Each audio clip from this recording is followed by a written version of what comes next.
This is an Undiscovered Legacy production. Hello, Scuba Believers, and welcome to episode number 94. Almost 100. We're getting there on the Undiscovered Entrepreneur Get Across the Start Line. And it's me, Scoob. Coming at you, whatever device you happen to be listening on.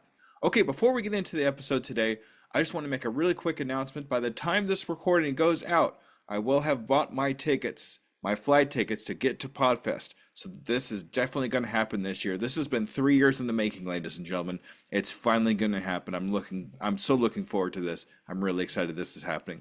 Follow me as I take this trip down to Florida, down to Podfest. I will be doing some live streams. We're going to be doing some recordings. It's going to be amazing, and I can't wait to do this.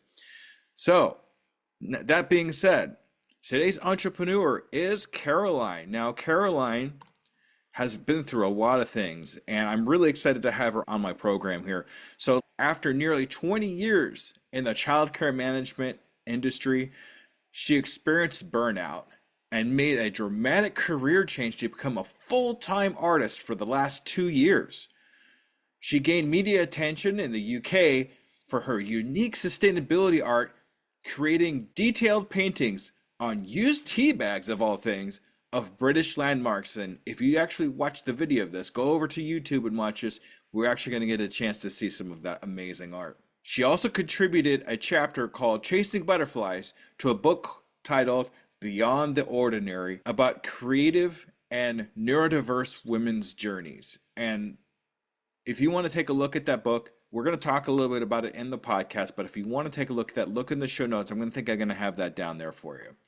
So without further ado, let's listen to Caroline. Salutations, Scuba Believers, and we are here again with another amazing entrepreneur. Today we're here with Caroline. Hi, Caroline. How are you?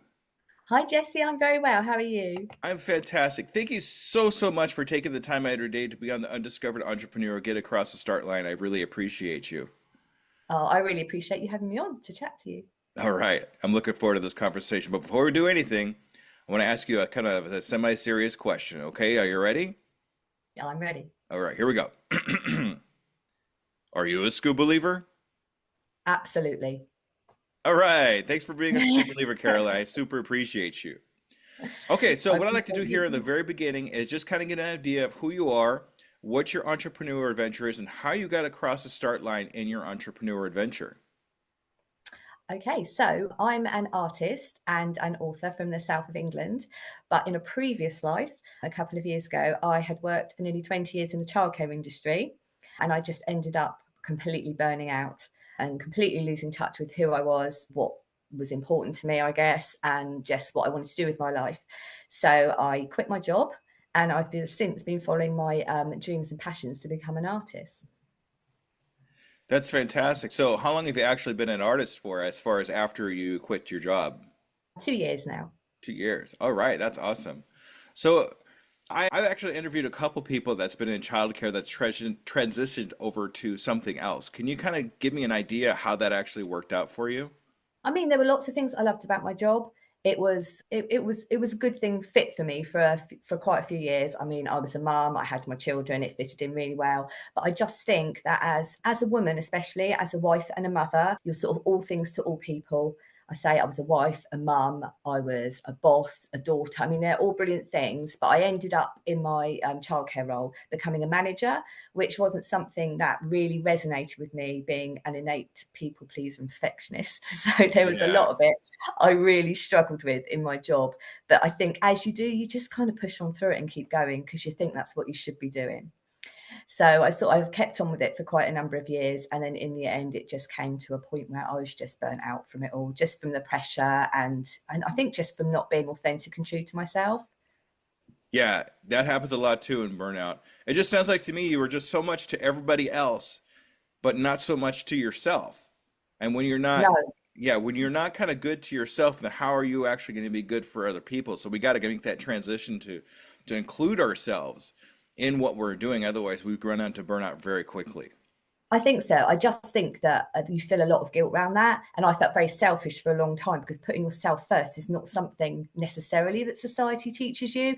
You kind of think you've got to be there for everyone else, put everyone else first, and then you just lose yourself in the process. Definitely. I mean, I started counselling when I experienced burnout, and my counsellor said to me, you know, what core values? And I was just so disassociated from myself that I couldn't even tell her. I didn't know who I was anymore. So yeah, it was a real wake up call. Yeah, knowing what your core values are and making sure you're incorporating yourself in those core values at least a little bit somewhere is Yeah. really important because I mean, if you, like I said before, if you can't help yourself, how are you going to help other people? No, exactly. I mean, that's the first thing they teach you on a plane, isn't it? You've got to put your own oxygen mask on before everyone else's. But I just think in the general busyness and pressure of life, you kind of just forget that.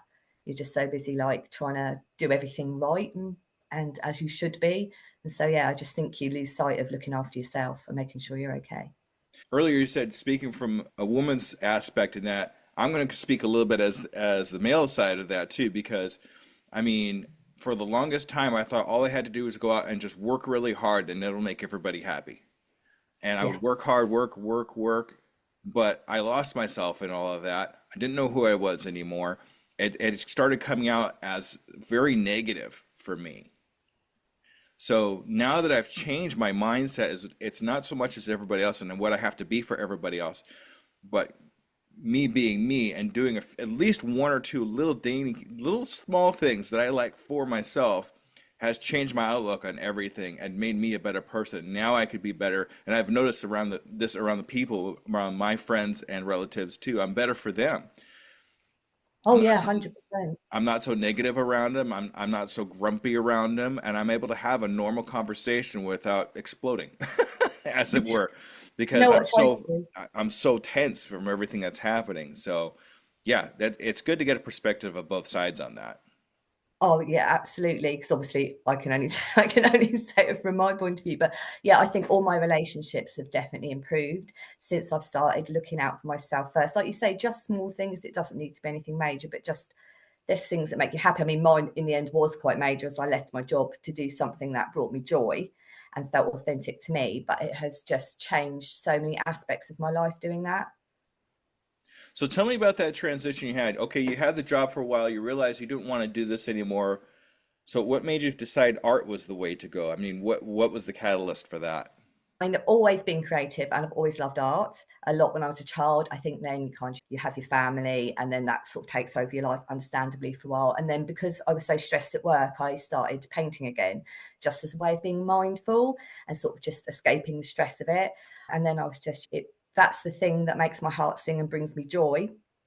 And so I was just it took a long time. It wasn't just I woke up one morning and thought, "That's it, quitting." It did take a long a long time to come to that point. But I think the catalyst was one morning I was just sobbing in the shower before work, and I was like, "There's got to be more to life than this. This is not what it's all about." So yeah, that was the point where I thought I've seriously got to think about what I want to do. Yeah, I think it doesn't necessarily have to be like that, but I think there's always a point, a breaking point for us all that we decide that this is not what we want for our lives and we have to do something to make a change. Yes, totally. Yeah, it could be different for all people, definitely. I'd say just for me, it kind of crept up slowly. I knew I wasn't right for a while, but yeah, it just came to a point where I'm like, no, I really need to make a change for myself. All right, so keeping in mind that, I would like to know what you think keeps most entrepreneurs from getting across the start line in their entrepreneurial adventures. What stops them from starting? I think it's probably mostly fear. Mine was definitely fear based. There's fear of failure, fear of what people will think. There's just all these fears. How I think you get too caught up in the how, and you lose your why. So rather than asking how can I do this, I think you should be asking why should I do this? Because if you get caught up in the how, you're just going to talk yourself out of it because you'll put too many obstacles in your own way. Yeah, it's really easy to do that too because when we fear something, we want to give every and all excuses to stay away from it. So, yeah, and call excuses the minions of fear. Oh, yes, and I mean, Yeah. and procrastination, I'm a serial procrastinator, so yeah, most definitely, that's another challenge. So that's actually a couple of the hurdles that we talk about in my podcast here. Fear of failure, procrastination, fear in general. Do you think Yeah. do you think it's the same? Obviously, it's the same for you and when you were trying to get across the start line in your art and things like that too, yes? Yes, most definitely. And paradoxically, it was also fear of success. I was scared of failing, but I was also scared of succeeding, because with succeeding comes you're out of your comfort zone. There's it's a whole different set of challenges, a whole different set of things. And quite often I think even though you're not happy where you are, it feels safe and familiar. You're in your familiar hell, I suppose. So I found that I was kind of ended up in a freeze state because I was too scared to move because I was going to fail. But on the other hand, I was also scared to succeed. So you just end up like not doing anything. It's hard to really phantom that, hearing that from the outside, fear of success. But once you're actually experiencing that for yourself, you really realize that can be a very, very hard fear to overcome, because it's like you want to succeed. I mean, that's the whole reason why you're doing this. But when you actually get to that point, now what am I supposed to do?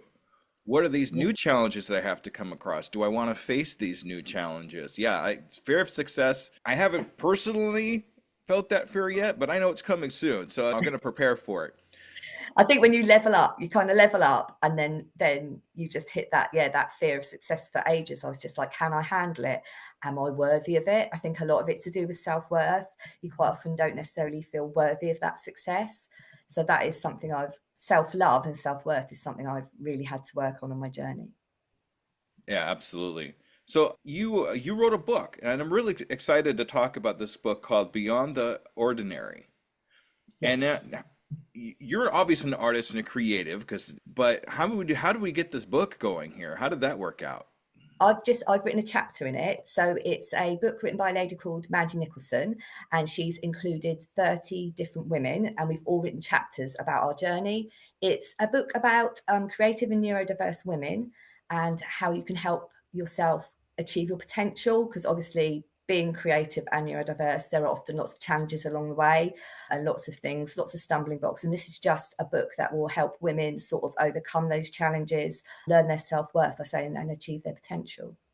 Fantastic. So what was your chapter actually about? Don't give it away, but I mean, can you give me like a little I bit can. My there? chapter is called Chasing Butterflies, and it is a chapter about my journey from burnout to following my dreams. Fantastic. And is that available like on Amazon, or where can I find that book?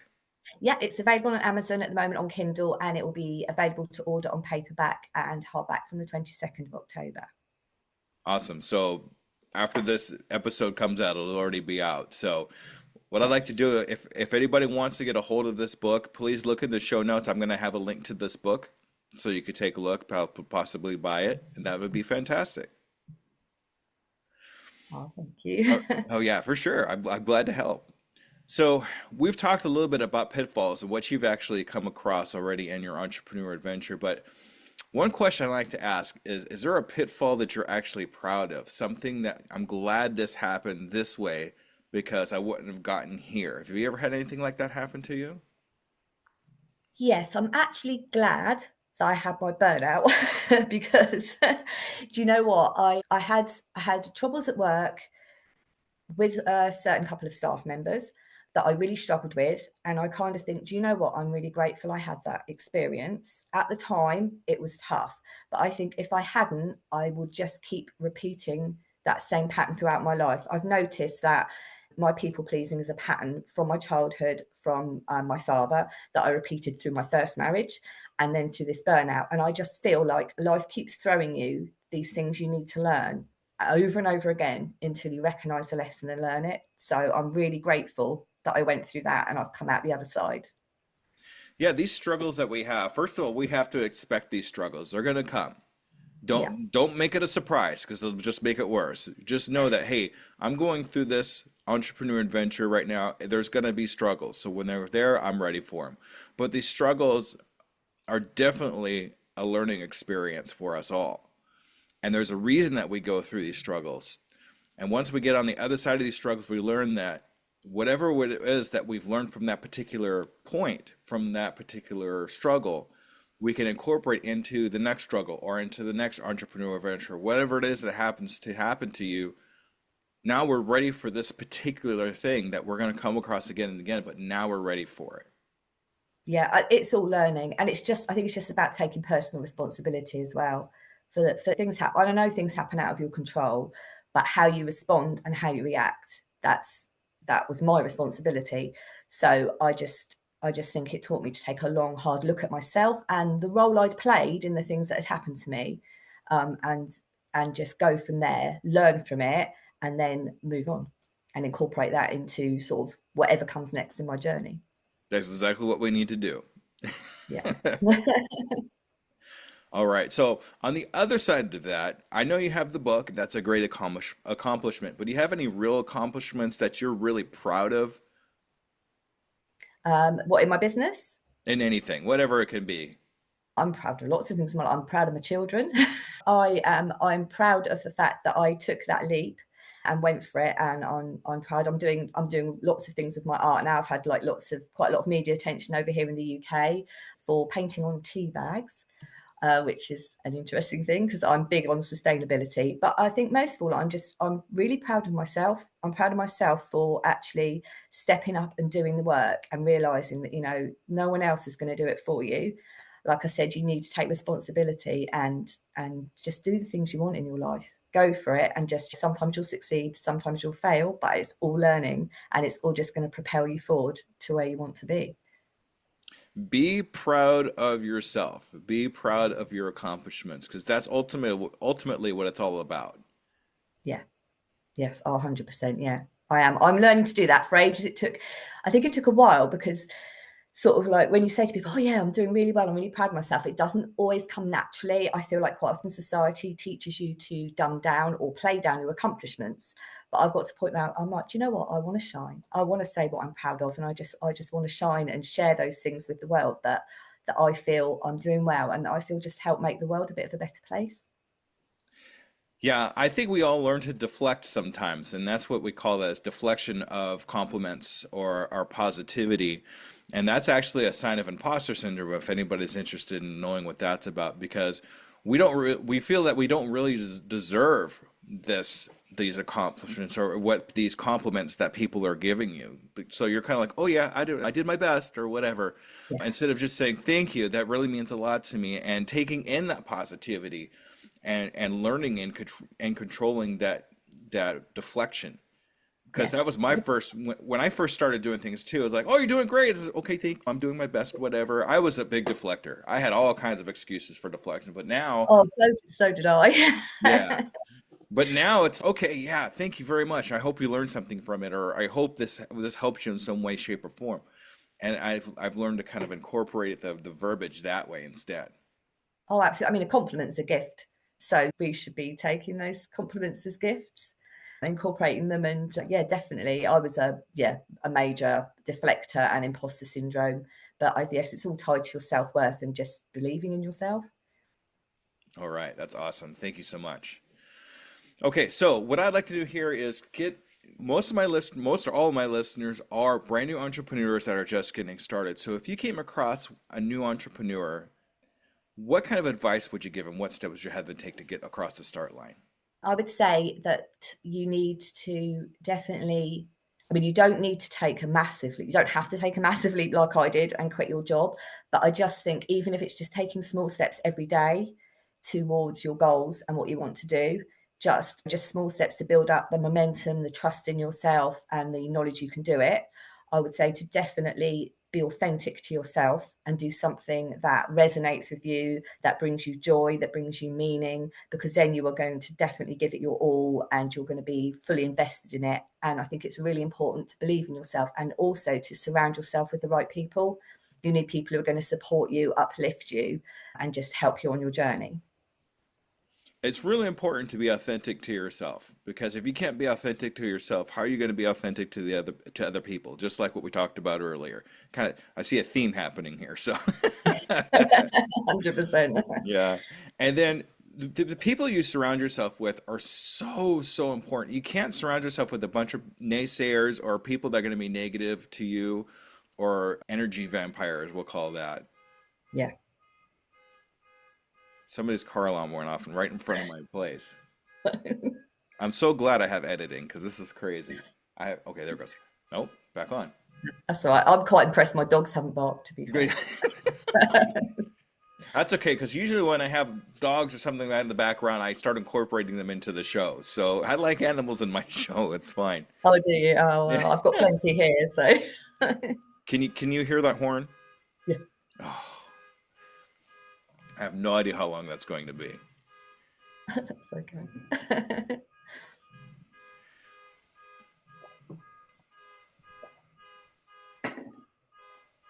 Oh, no, I That thought it was figures. You're going to drinking tea. I'm drinking coffee. I don't know how. What kind of tea do you like? herbal tea. I mean, I'm a Oh, I'm a big green tea guy. I'll drink oh yeah. a cup of green tea with some lemon at least once a day. I can't get on with green tea. I don't know why. And that's chamomile tea that I'm drinking at the moment. Chamomile? Cherry. Okay, yeah. Yeah, yeah. Do you put anything in your tea or do you drink it straight? No, just drink it straight. Yeah, so yeah, I try and relax myself a Yeah, bit. yeah. I don't put too much. I'll put lemon in my tea most of the time, but that's about it really. I don't put like any sweeteners or anything like that in there. I drink hot, like boiling water with lemon in the morning, just to Hmm. kind of like flush my system through. I quite like that, but yeah, I'm not like I haven't drunk normal tea for a long time. So I work two full-time jobs wow. on top of the Oh podcast yeah, and I read that on your thing. Yeah. yeah, so I'm a really busy guy, but what I've learned is if I can get I take some green tea to work with me at the restaurant, and then we have lemons all over the place, so I'll throw some lemons in there and just drink that throughout my shift. And it's been a To keep you very going. huge improvement. And I've been doing it for only a couple of days, but I could really notice a huge improvement in my mood and everything else because I've been drinking more tea than coffee from Oh, before. that's good. Yeah, you've got to find what works for you, definitely, haven't you? God, that's going to go on forever, isn't it? Yeah, it is. I don't know. Oh, Woo. Okay. Yay. Okay. All right. Okay. So it's very important to surround ourselves with people that are positive, people that are willing to give us that to give us a good job or anything like that. And remember that the five people you surround yourself with are the most likely that you're going to be like. yeah, yeah. So keep that in mind as you kind of gather your people around you and you understand who you are. Yeah, I mean, I'm really lucky that I've got a really good support network, but obviously not everybody would necessarily have that. But then I would say go out and find people who are sort of interested in the same thing that you are, join groups, or I mean, I joined a creative mastermind when I started my business. For the first year, I didn't, and then I started it in January, and that's just propelled me forward so much because I'm in a group with other business owners, other creatives, and it's just the whole sort of talking about it, the bouncing ideas off each other. It just really sparks sort of just sparks your brain, just like you say, fills you with confidence, gives you ideas. It's just definitely a wonderful support network. So I would recommend finding your tribe. Absolutely. If you want to hear more about that, there's a book called Think and Grow Rich. Have you heard of that? Yes, I have. Yes, Yes. yes, amazing book that actually goes into deep about how to find people that are like-minded to yourself and bounce ideas off of them, like we were talking about just a minute ago. So that's awesome. So what I like to do with all my guests here is get a 6-month goal for you and your company. So where do you see you and your company or your art in the next 6 months? Oh my goodness, you asked me that. I'm a terrible, terrible planner. But there you go. I'd want to continue with my art. I do want to write another book. I'm actually working on a book of poetry that I'm incorporating with some of my art at the moment. So that's my plan. And also just to keep going with, I say I've had some success at the moment with my tea bag art. So my plan at the moment is to keep going with that and just see how far I can get and obviously grow my business bigger and better and get as much visibility as possible. Fantastic.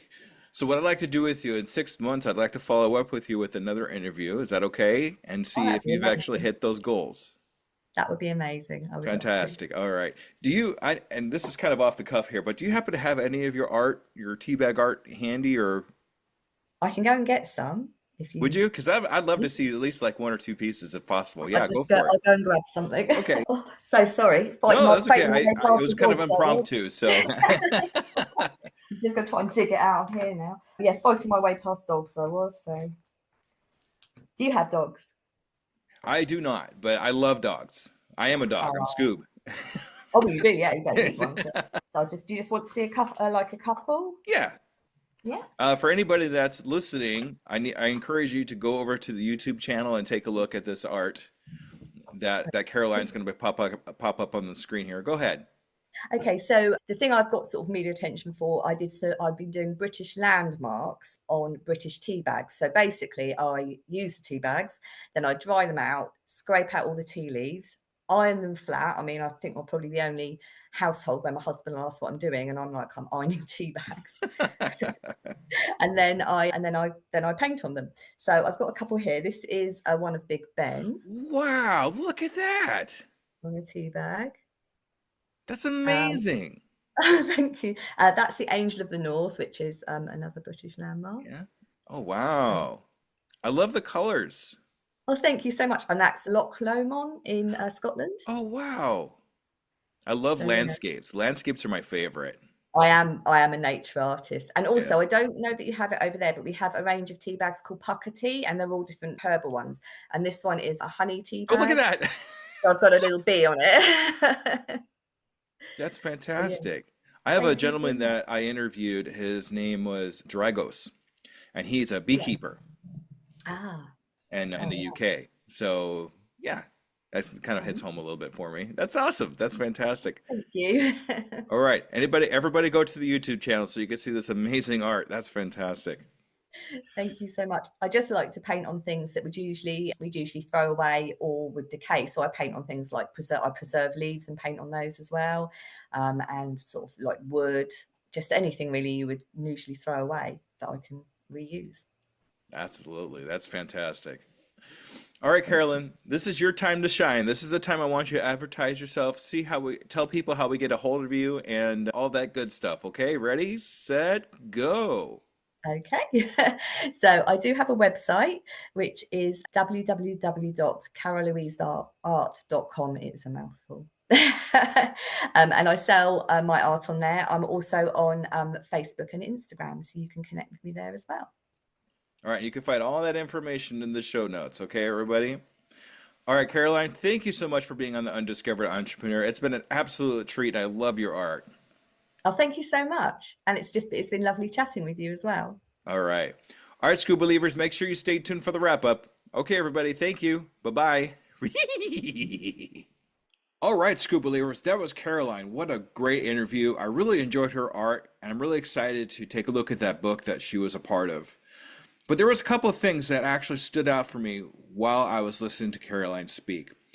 And one of the things is you don't need to make massive life changes all at once. Even the smallest step forward each day can transform your dreams into reality and build an unstoppable momentum. We don't need to take huge leaps to make a difference in other people's lives and our own lives. Even the smallest steps, just like I talk about all the time, the little things that you do on a daily basis can make the biggest difference after they add up and create great things for yourself and others and ways that we can help others. Also, when you choose to pursue work that genuinely lights up your soul and aligns with who you truly are, you unlock a level of passion and dedication that could turn any dream into a success, just like Caroline. I mean, what a big switch from daycares and taking care of children to art form, creating amazing art on tea bags. That's a whole left field, isn't it? But she did it. And she's making great progress for herself and her families, being able to do something that she really loves to do by making that switch. And with that, I'm going to say thank you very much for another episode. And I will see you at episode number 95 on the Undiscovered Entrepreneur. Get across the start line. Goodbye, everybody.